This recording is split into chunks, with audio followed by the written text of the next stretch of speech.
En sus institutos, Calvino magistralmente desarrolló su propia marca del cristianismo.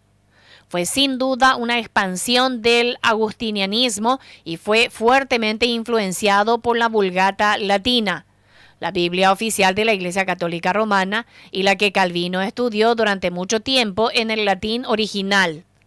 Los institutos, derivados de estas dos fuentes primarias, han influenciado las generaciones posteriores en una medida mucho más allá que cualquier otra cosa que el joven autor pudo haber imaginado en aquel momento.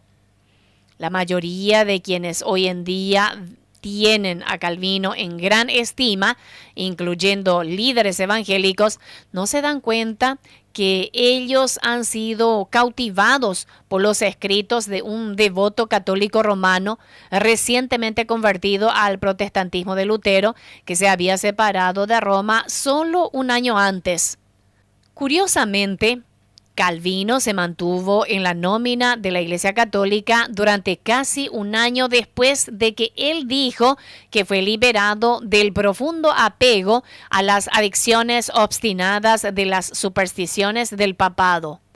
No fue hasta el 4 de mayo de 1534, al regresar a su ciudad natal de Noyon, que renunció al empleo de obispo, donde fue detenido y encarcelado, pero logró escaparse.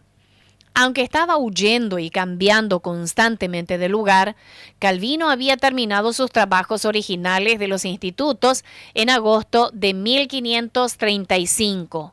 La primera edición fue publicada en marzo de 1536. Bajo cualquier norma, este joven estaba muy lejos de ser maduro en la fe cristiana. Calvino mismo dijo: "Me sorprendió enormemente que antes de cumplirse un año, después que dejó la Iglesia Católica Romana, todos los que tenían algún deseo para aprender doctrina pura vinieron a mí para aprender, aunque yo apenas había comenzado". Sin lugar a duda, sus institutos no podían emanar de un entendimiento evangélico maduro y profundo de las Escrituras. En cambio, salieron de su vigoroso entusiasmo de un estudiante recientemente graduado y ferviente de filosofía y religión. Un joven fanático dedicado a Agustín y a una causa recién adoptada. Durant dice: "Como muchacho de 20 años, completó la obra más elocuente, ferviente, lúcida, lógica, influyente y tremendo en toda la literatura de la Revolución Religiosa.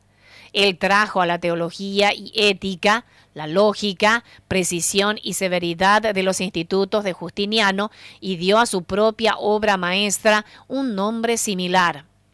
Admirablemente, al igual que Lutero y los otros reformadores, Calvino determinó que las Escrituras serían su única autoridad. Desde el inicio en sus escritos, él estableció ese fundamento, afirmando que, si nos fijamos en la Biblia, con ojos claros y juicio imparcial, inmediatamente se presenta a sí mismo con una majestad divina que somete nuestra oposición presuntuosa y nos obliga a rendirle homenaje. Calvino veneraba la palabra de Dios, superando lo que cualquier hombre podría producir en comparación con su vigorosa influencia. Las bellezas de oradores y filósofos casi en su totalidad desaparecería. Así que es fácil percibir algo divino en las Sagradas Escrituras. Nadie puede cuestionar el celo de Calvino para seguir la Biblia o su sincera convicción de lo que él concibió y enseñó era fiel a la palabra de Dios. Sin embargo, al igual que los de Berea, escudriñaron las Escrituras diariamente para determinar si la enseñanza de Pablo era fiel a la palabra de Dios, así debemos hacer lo mismo con las enseñanzas de Calvino. En el momento de escribir sus institutos, Calvino, lejos de ser un apóstol como Pablo, era un nuevo creyente. Por lo tanto, buscó con su brillante mente legal compensar lo que le faltaba en la madurez espiritual y la orientación del Espíritu Santo.